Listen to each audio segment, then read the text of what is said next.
Any other questions, please? Symbols, what does water and rock and water coming out of rock symbolize? Rock, water, and wine, we find it all through the Bible. The rock will be the most literal translation of the scripture. The most literal. Water is when you see the psychological meaning behind the story.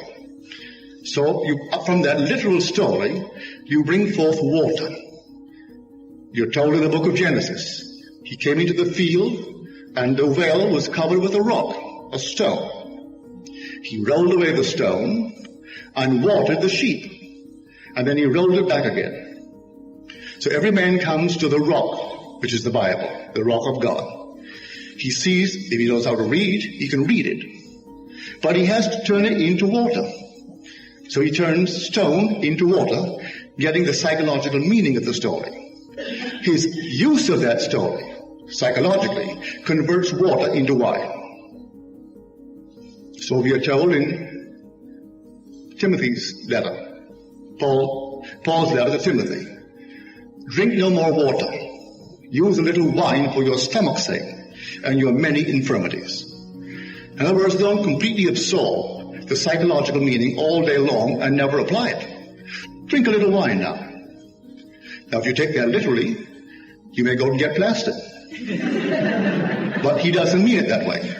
He means take what you know of the truth and use it. The use of it turns the water into wine.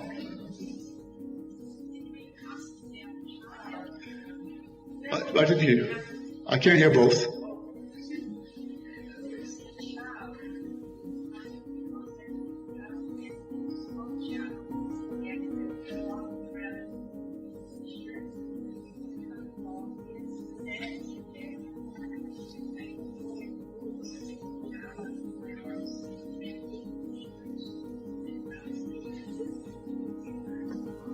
You know, I'm not hearing you correctly. It's a child, you say? Or a child? Well, to be a child is the greatest of all significance. The child is something created. Christ is always symbolized as a child. Always the child. Christ is the creative power and the wisdom of God. And that power is always personified as a child. Always. In the 8th chapter of Proverbs. And when he created the world, before he brought forth anything, I stood beside him as a little child. And I was daily his delight. For I am his creative power, his wisdom. He who finds me finds life. He who misses me injures himself. He who hates me loves death. And so you find the little child. The day will come, you'll all bring forth the Christ child. Everyone will give birth to Christ and bring forth that power of God wrapped in swaddling clothes in the form of a little babe. What does two eyes mean that are not frightening in any way when you go to sleep, worried about what you did, and you hear in your sleep a voice that says, "Oh, stop worrying and look up." And then when I look up here, these two beautiful eyes, and it worried me so much. Worried you?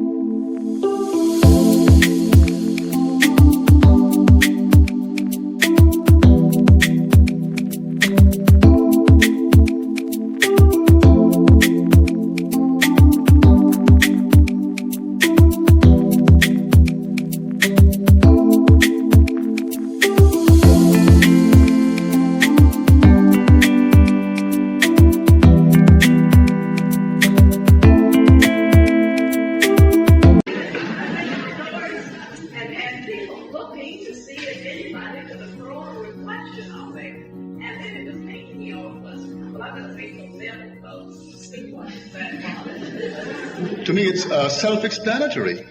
You go to bed worried about something, and you hear a voice of authority asking you, what are you worrying about? And telling you not to worry, and reveals itself in two glorious eyes. And you are concerned? No.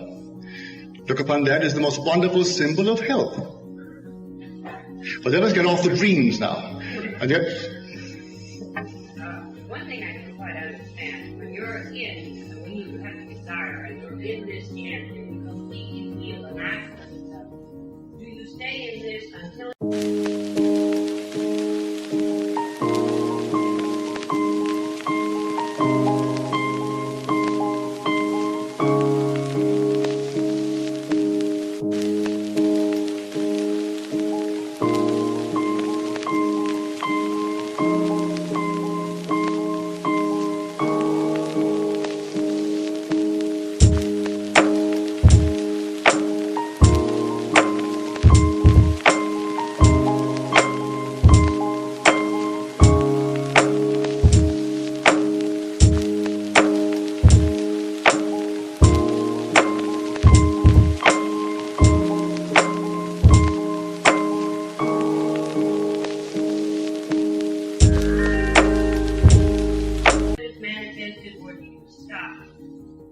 and maybe a month or two late? no, I wouldn't say that anyone stays in it. In the course of a day, you and I change state after state after state, numberless states in the course of a day. Well, we do have one to which we return constantly.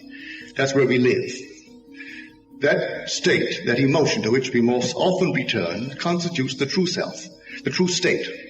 That's the one that's always hatching out. If I don't like the fruit that it bears, I should do something about planting a new kind of estate or tree. But the individual planting, for instance, like the money I got from my friend, I did it on Wednesday. He gave it to me on Friday. In the interval, I didn't do it again. Never thought of it again. My wife asked me to do it, for it was unfinished business, so I did it. Well, now, the Bible teaches that the vision has its own appointed hour. It ripens, it will flower. If it be long, then wait, for it is sure and it will not be late. Not be late for itself. No two impregnations have the same interval of time between conception and birth. A child takes 9 months. A horse takes 12. A chicken takes three weeks. And so seeds have their different intervals of time. That's true also of concepts. Man can conceive himself to be this, that, or the other. And then that interval between the conception and its birth is determined by the nature of the conception. Any other questions? In other words, when you conceive this result in your imagination, and you let it go. Always go to the end. The end is where we begin. What would it be like were it true? That's the end, isn't it? I have no concern with the means. I go to the end. And the end determines the means. He said, I have ways and means you know not of. My ways are past finding out. So all we're concerned with here is the end. Going to the end, remaining faithful for one moment to get the reaction, the thrill, that emotion that comes with success. And then drop it.